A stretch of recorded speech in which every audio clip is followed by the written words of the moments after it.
৯ September অনুষ্ঠিত হতে যাচ্ছে ঢাকা বিশ্ববিদ্যালয় কেন্দ্রীয় ছাত্র সংসদ ডাকসু নির্বাচন। এ লক্ষ্যে দিনরাত জোর প্রচারণা চালিয়ে যাচ্ছেন প্রার্থীরা। নানা দিক নির্দেশনা দিচ্ছে নির্বাচন কমিশন। তবে যাকে ঘিরে এই নির্বাচন, সেই ডাকসু ভবন পড়ে আছে অযত্ন আর অবহেলায়।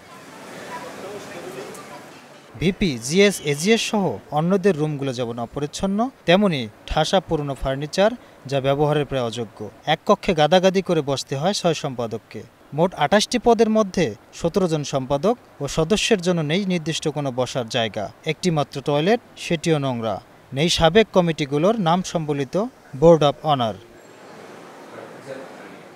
ডাকসু নির্বাচনের মাত্র কয়েকদিন হাতে থাকলেও এর অবকাঠামোগত পরিবেশ নিয়ে ক্ষোভ ঝাড়ছেন বিভিন্ন পর্যায়ের শীর্ষ পদপ্রার্থীরা। প্রশাসনের উদাসীনতায় অভিযোগ তুলছেন তারা। বিভিন্ন রিপোর্টে এটা এসেছে যে ডাকসুর যে ইনফ্রাস্ট্রাকচার অর্থাৎ যেখানে ডাকসু বডি ফাংশন করবে সেই অংশটাকে আমরা এখনও অগোছালো অবস্থায় দেখতে পেয়েছি।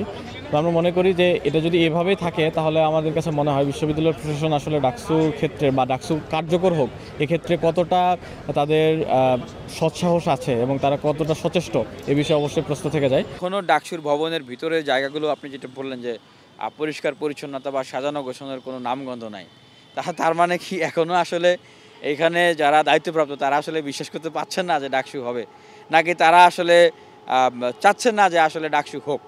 দ্রুত সময়ের মধ্যে ভবনের সংস্কার করার জন্য তাগাদা দিয়েছেন প্রার্থীরা। ডাকসু নেতৃবৃন্দ বা ডাকসুর প্রতি শ্রদ্ধা জানিয়ে বিশ্ববিদ্যালয়ের প্রশাসনের এই জায়গাটা একটু মনোযোগ দেওয়া উচিত, এটি সংস্কার করা উচিত।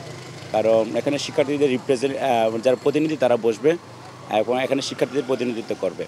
আর এখন ডাকসুর যে অবস্থা সে অবস্থা হচ্ছে শিক্ষার্থীদের বিভিন্ন হলগুলোর যে পারিপার্শ্বিক অবস্থা, একাডেমিক ভবনগুলোর যে অবস্থা সেটি প্রতিচ্ছবি কিন্তু এই ডাকসু। নির্বাচন কমিশন বা বিশ্ববিদ্যালয় প্রশাসনের এই জায়গাটাতে সবথেকে বেশি কনসার্ন দেওয়া উচিত এবং এটাকে রিডেকোরেট করে কীভাবে প্রত্যেকটা সম্পাদকের জন্য আলাদা রুম করা আছে সেটার ব্যবস্থা করা উচিত। নির্বাচনের আগে সংস্কার নয় জানিয়ে নির্বাচন কমিশন বলছে এটা বিশ্ববিদ্যালয় প্রশাসনের কাজ। ডাকসু ইলেকশনের পরে নিশ্চয়ই প্রশাসন এটিকে এখানে রেনোভেট করবে এবং বসার ব্যবস্থা করবেন। ডাকসু নির্বাচনে জয়ী হয়ে আসা নেতারা যেই ভবনে বসে নির্বাচনী প্রতিশ্রুতি বাস্তবায়ন করবেন সেটির বেহাল দশা কাটানোই তাদের প্রথম চ্যালেঞ্জ হিসেবে দেখছেন। লিটন ইসলাম, স্টার নিউজ, ঢাকা।